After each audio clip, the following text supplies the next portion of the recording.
Quick lessons from books. Hans-Hermann Hoppe, Democracy, The God That Failed. Someone recommended this in one of the YouTube comments. I've heard about it before, I believe from Moldbug or maybe Michael Malice. I'm not completely sure. One of the Mises guys, but definitely the comment pushed me towards reading this book. And so we're going to talk about Democracy, The God That Failed. And just an excerpt of it on war. You're probably thinking, okay, well, what are we going to do about war? We're going to compare democracies and how they approach war and monarchies. And which is better? Which is more prone to go to war? Which causes more violent wars? Which is worse? In terms of peace, which is better? You're probably, like me, thinking, what are we doing? Well, before we get to that, I'm going to give you a couple. There's a spoiler, obviously. If the book's named Democracy, The God That Failed, this is not going to be favorable of democracy. But Hoppe is very clear at the very beginning of this book. He is not pro-monarchy. Just get that out there. But through this video, it's going to seem pro-monarchy, but it's going to seem that way because it's mainly an attack on democracy. Now, most people are going to say, you are crazy to say that democracies cause more wars, or that democracies cause more violent wars, or even that democracy is not the best option when it comes to wars. When it comes to war, at least under democracy, we the people decide. Now, do you really decide? Did you decide the last war? Did you decide the war before that? Did you personally decide the war before? No, but we elected the guy that decided. Yeah, and so the guy that you voted, did he decide the way that you wanted it to? Now, even if you disagree with that, you probably still say, okay, all right, well, maybe we don't have complete control over a democracy and war, but it's better than a king. Under a king, he decides to go to war when he's going to war all the time. And we've got that idea imprinted in our brain that monarchies are controlled by these frivolous leaders that are constant warmongers and are subjecting their citizens to constant wars. Sounds a lot like the democracy we live in today, but we kind of got it. Now you're probably like, dude, listen to Malice, Michael Malice. Take one red pill, but don't take the entire bottle. Well, after reading this section of Hoppe, I didn't take the whole bottle, but it is definitely eye-opening, and so hopefully I will show you kind of what this section says. You can find a free PDF version of this book online. You can also pay $50 to buy the paperback, so it's kind of tough. Maybe just stick to this video and see if I can open your eyes to, at the very least, like, okay, well, maybe democracy doesn't have a very good track record when it comes to war, and maybe monarchies have a little bit better approach. So a lot of Hoppe's explanation, and basically it's rooted in historical fact and the writings of historians, but also it's just straight common sense. And so the first common sense statement that we will build on is that all nations or kingdoms, whatever you want to believe you are or what it is, let's just say democracies and monarchies, they all want to expand. They want to expand their territory to gain more resources, also to increase their tax base. We can all agree on that. Democracies want to expand their territory. Monarchies want to do the same as well. The question is, how? Now, a monarchy can expand its territory through interdynastic marriages. The prince can marry someone from another family, and that can bring multiple kingdoms together. That brings the land together. That expands the resources. That expands the tax base and the wealth of the king. That is one possible way that the king or a monarchy can expand. A democracy cannot do that. The president can't marry someone from another nation. The president's daughter can't marry someone from another nation and expand our territorial gains. Democracies, on the other hand, can expand only one way. And that way in which democracies expand their territory is through military weaponry, through war. Now, a king can go to war as well, but a king also has alternatives, and it's more likely he'll want to use those alternatives as opposed to war. And even if you don't agree with that, you do have to accept the fact that democracies can only expand one way permanently, and that is through war. They have one option. And so we're just looking at it from a probability perspective. It is more likely that democracies will go to war because both want to expand. But a monarchy has multiple ways of expanding. Democracies only have one way. So from a simple probability perspective, if all want to expand And the only way for a democracy to expand is war. Democracies are more likely to go to war. And there were so many wars by our democracy. I can't even fit them all on the screen. I have to squeeze the font. You can barely keep track of all these wars caused by a democracy. We, the people, caused these wars. And guess what, folks? I don't even have the 20th century wars on here. Does it seem like the democracies are more peaceful than the monarchies? Just getting a quick pulse read here so far. Does it seem like this democracy that you've been told your entire life is the greatest thing? It's the best invention of mankind. It's the only way to go. How's that working out for us? Let's keep going. Let's get deeper into this rabbit hole. So we can't disagree, really, that democracies cause more wars. Look at America's track record. Look at the empirical evidence, and then just look at the common sense of monarchies have alternative ways of expansion. Democracies do not have ways of doing this. It has to be through force.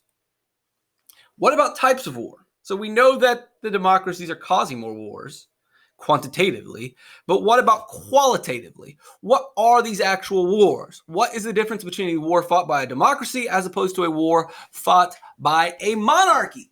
So a monarchy, these wars are basically just battles or disagreements between kings. It's a conflict between King A and King B, and really it's just for territory. It's two people in a disagreement. It's in a fight. It is not ideological.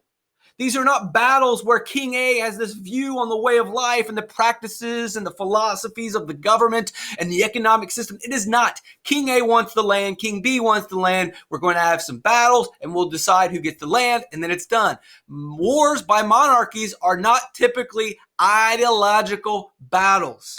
They are simply for territorial gain. And that's going to affect the way that the battles are fought. There's a bunch of different elements too, but we got to understand what the monarchies are doing. A monarchy is a different relationship with the peasants. The king owns the land. The peasants simply live on the land. They have no relationship to the land. They have no relationship to the king. They have no devotion to the king. They just happen to live on a square of land that the king happens to own. So they go about their day and they have to pay their taxes for living in that specific area, but they're not connected to the king. And if the king is going to war for more land, that's none of their business and they stay out of it. This is how monarchies work. You don't have to go fight for the king because this is the king's problem. And if the king wants to go gain more land, which is going to fatten his pocket and not their pocket, and that's what this is, the king wants to expand his territory to get him richer, not to enrich the nation, but to enrich himself. And so if the king's going to do that, that's the king's thing. And that's going to be for the king to pay for. And that's how wars happen between monarchies. It's a dispute between the two kings. I'm going to work.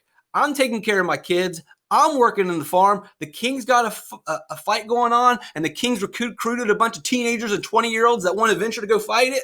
That's cool. I'll be over here. And that's the way it worked under a monarchy.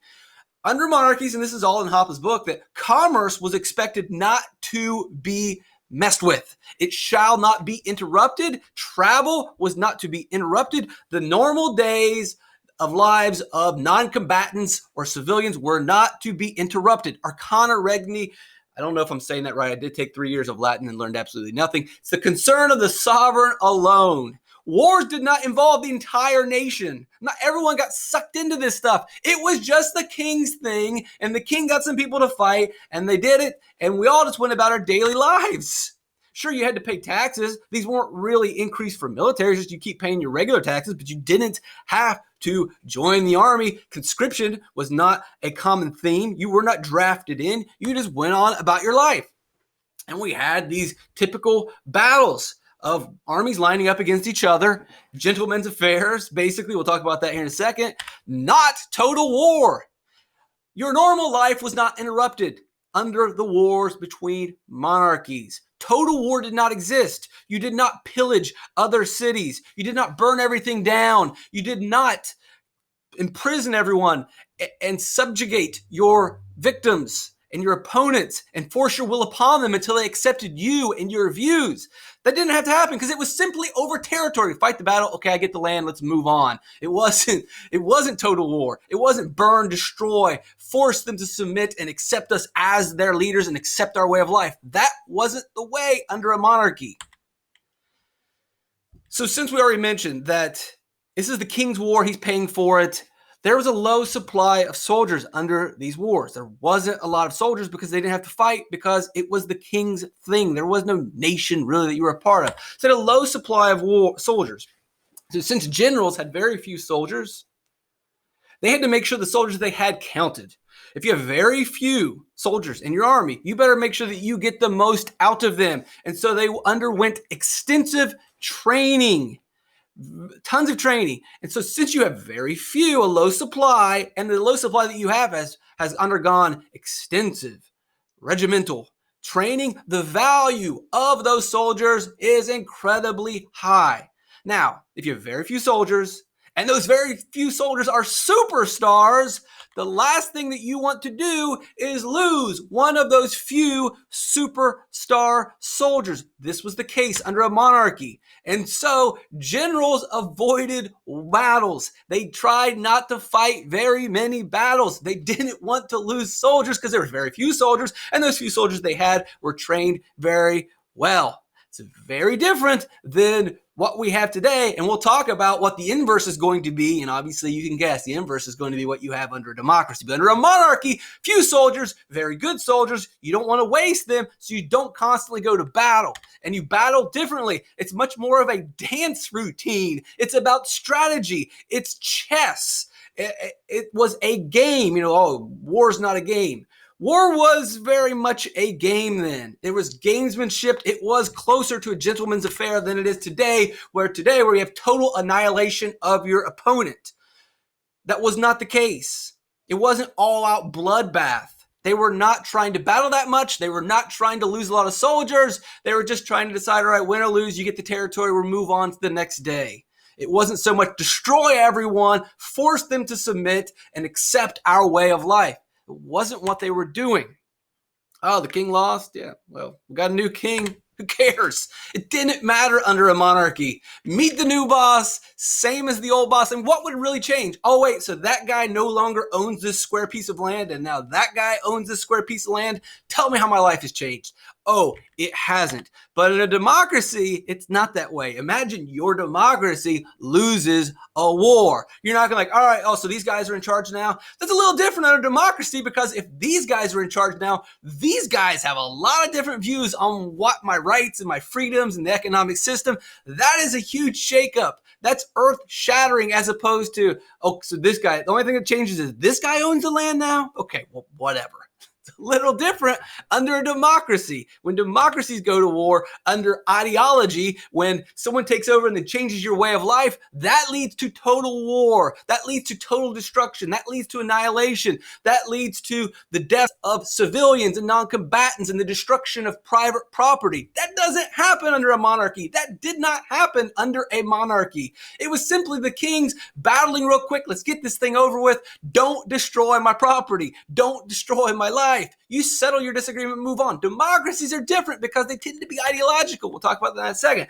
So, king's land, king's war, not involved. Democracies are different because, so in a kingdom, under a monarchy, there's a clear divide. A clear divide. The ruling class and everyone else, and there is no entry into the ruling class. It's the king's land. It's his. There's the rest of us. We're not getting involved. When you get a democracy, there is this idea that, maybe someday I can be a leader, or maybe someday I can be a part of the ruling class. At the very least, I get to vote to make some decisions. And so there's a blurring. So now you start to feel like you have some sort of ownership of this government, some ownership of this land, whereas under a monarchy, you don't have any ownership. You don't care about this land. You don't care about this kingdom or nation. It's not yours. You don't care about it. You go about living your life. Under a democracy, because we blur the lines, we open access to the ruling class. We allow people to vote. We give ownership. So now it's our nation. And so when our nation goes to war, it's not the king's war. It's our war. And now we have a different feeling, we have a different approach, we have a different sentiment among the civilians. Whereas in a monarchy, the people don't care. It's not their problem. But now, well, it is our problem because it is our nation. And so under democracies, we get nationalism.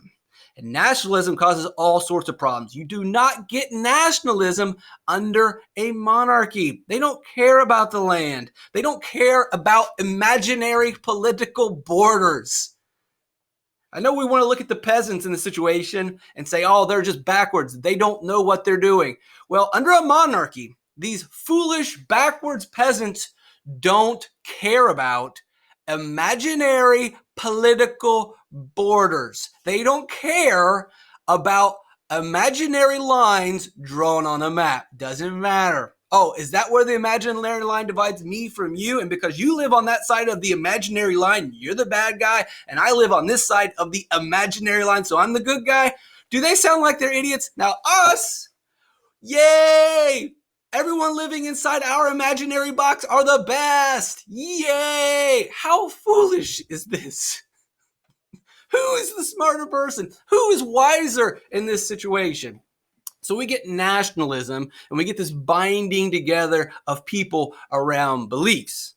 And that happens under democracies. And that leads to all kinds of other problems. Yes, they are right. We are crazy for believing this. Under a monarchy, territorial battles, line up, get this thing over. Democracy is different. Remember, we said that it's mainly just a dispute between the kings under a monarchy. It's a territorial battle, settle the battle, settle up the lands, move on to the next day. Not a big deal. Fight the battle. Sure, some people are going to die, but when it's over, the land goes to King A or it goes to King B, and then we move on. It's different when you have ideological wars, which are fought under democracies with nationalism. People all have this idea of our view of government is the best. And so we have to defeat your nation so that your nation can accept our view of government policy. You have to submit to us because we know what is the best economic system. We have the right way of thinking. Our views are right. And so we will defeat you and we will force you to believe in what we want you to believe in. That's a lot more messy. That's a lot more complex than we fight. All right, King B gets the land. It's over. No. We have to fight. We have to force you to submit. And it's not just us that feel that way. You feel that way too. So it's view A versus view B fighting to the death. And then after the battling's over, then you have to get the other opponent to accept it. So this leads to why in democracies we get total war, why we get annihilation, and you don't get that under a monarchy. And then if your side is lucky enough to have killed enough of the other side, then you have to subjugate them. Then you have to retrain them, reprogram them to your view of government, to your view of religion, your view of economic system, whatever it is, your way of thinking that you now have to force upon the other people. That's what democracies do. World War I. Why does America fight the war? To ideologically spread democracy. World War II. To make the world safe and to spread democracy. The Cold War. To stop totalitarian autocrats and to spread democracy and capitalism too while we're at it. The Iraq War. Spread democracy. Afghanistan, spread democracy. Spread our views like a virus across the world. And the best way to do that is to go murder a bunch of people. That's not a monarchy. We're not a monarchy doing that. We are a democracy. We, the people, are doing this. And there's a lot of violence and damage that goes on. So monarchy, it's king's land, king's war. So say under monarchy, you say, well, look, I'm not fighting. I'm not down. And under a monarchy, that's fine because there is no national sentiment. There is no nationalism. Not everyone is, yeah, war, America, we got to do it. We got to stick together. No, it's like, yeah, I don't really want to go fight either. Let's go get tacos. Who cares? I don't care. This is the king's thing. The king wants to get rich. It's more honest, at least. In our democracy, we are probably enriching the ruling class, but we believe it's all about American views. Under a monarchy, we cut out all the nonsense. We get straight to it. The king just wants to get rich. And so if the king wants to go fight his war, he can go finance his war. He can go find his soldiers and he can go do it but you can do it without me. And everyone pretty much agrees. Now, in a democracy, where we are all, because of the blurring of a ruling class, bound to this nation and believe that we have some sort of ownership and some sort of love of, and this isn't just an indictment on America. This is on all democracies. All democracies do this. And because we're all in love with America, if you say, well, I'm not doing it, I'm not fighting, good luck getting away with that. When everyone, millions and millions of people in this nation are in love with the country because they've been told that they have ownership of this country, because they have ownership of this idea of democracy. They're told that they own and possess, and their job is to spread this idea of capitalism. And you want to say, well, let's not do this. Good luck fighting against it. It's easy not to get involved in a monarchy, very hard not to get involved in a democracy. You want to be the one guy that says no when everybody's pro-America, where everyone says we've got to fight for this nation. Obviously, you're not going to avoid it. And not only are you not going to avoid it, you're going to have to pay taxes on top of the taxes, because you're now going to have to finance the war. In a monarchy, you are not expected to finance the king's war. But in a democracy, you are expected to finance the ruling class's war. You have to, or you will be imprisoned. Or you will be forced to join the army through conscription. Fun. I don't know if this is fun. And so when we start drafting soldiers, we're going to have a high supply of soldiers. We'll get to that in a second. Fun fact, we like to look at World War II as this heroic moment in American history, which it is, but we have definitely kind of glossed over and rewritten some facts. You look at World War II, after Pearl Harbor, everyone has in their mind this idea, and you can get this from Renegade History from Thad Russell, that after Pearl Harbor, everybody rushed to join the military. Everybody was signing up immediately, rah, rah, rah, American nationalism. Not really. No one was rushing to fight the war. A lot of people still work under this idea of like, yeah, let's go spread democracy. Yeah, let's go do this. They had to draft people. They had to conscribe people into the military. This idea that we all joined World War II because we loved our nation, not so much. It's the government, this so-called democracy, forcing the citizens to fight. So we said before, supply is low under a monarchy, so the value of these soldiers is really high. Don't want to burn the soldiers up. Monarchy is going to fight wars differently and battles differently because they're trying to protect their soldiers. They're going to try to limit the casualties. A democracy, on the other hand, where we have conscription and a draft, we have a high supply. And nationalism. Nationalism is going to be the biggest thing that pushes into this. Because if you don't have nationalism, if you don't have this rah, rah, rah, you would never be able to pass conscription laws. You would never be able to pass a law where we force people to fight in wars. The only way that you can ever get we the people to go along with this is by creating this national sentiment. How you create the national sentiment? By allowing people to think that they have ownership of the country. That's why you don't have nationalism. You don't have a draft in a monarchy. So we got the high supply. And well, what happens when you've got a high supply? The value of the soldier has now decreased. And if this guy's not that important anymore, well, I can spare a few. And so guess what?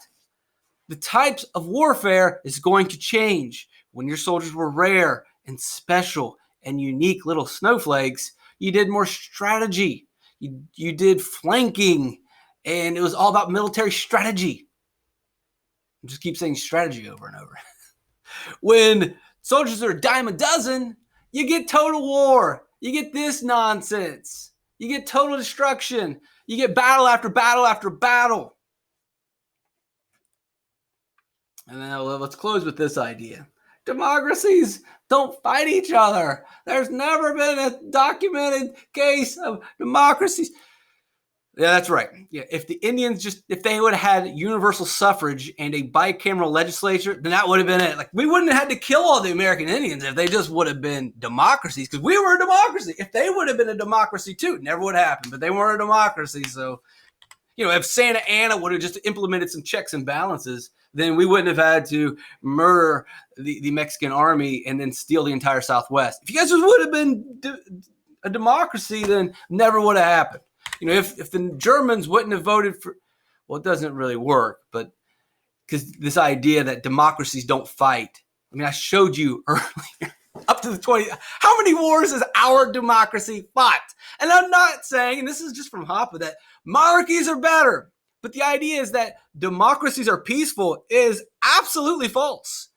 It's demonstrably false. Everything we've gone over in this video shows that, yeah, democracies based on common sense are going to fight wars more often than monarchies. It's that simple. Now, when did we get this total war, this annihilation, this destroy the property, that civilians are no longer free and innocent? Civilians and non-combatants and their private property will no longer be protected. They will no longer be excluded. Everything is fair game. Even neutral parties will be drawn into wars. No one can remain out, because that's what we had under monarchies. It was just the kings fight their battle. It's done. The civilians, the non-combatants, their private property was not involved. But under democracies, well, I blew it though. But when did we get this? Because it starts under the Napoleonic Wars. And when did those Napoleonic Wars start? Oh, it was right around the same time as the development of modern democracies. Isn't that weird? Where in the world we start to get democracy spreading throughout, and then we get total wars spreading throughout. Isn't that interesting? Isn't that kind of weird that we never had this before under thousands of years of monarchy? And someone's like, oh, well, it's technology. It's not technology. It's for, and sure, it has something to do with it, but it's for the common sense reasons that Hoppe laid out. So I hope you enjoyed that. I'm still reading this, but I'm enjoying every second of it. It's just red pill after red pill. It's wild. I would highly recommend it. Yeah. So again, don't take the whole bottle, just one at a time, folks.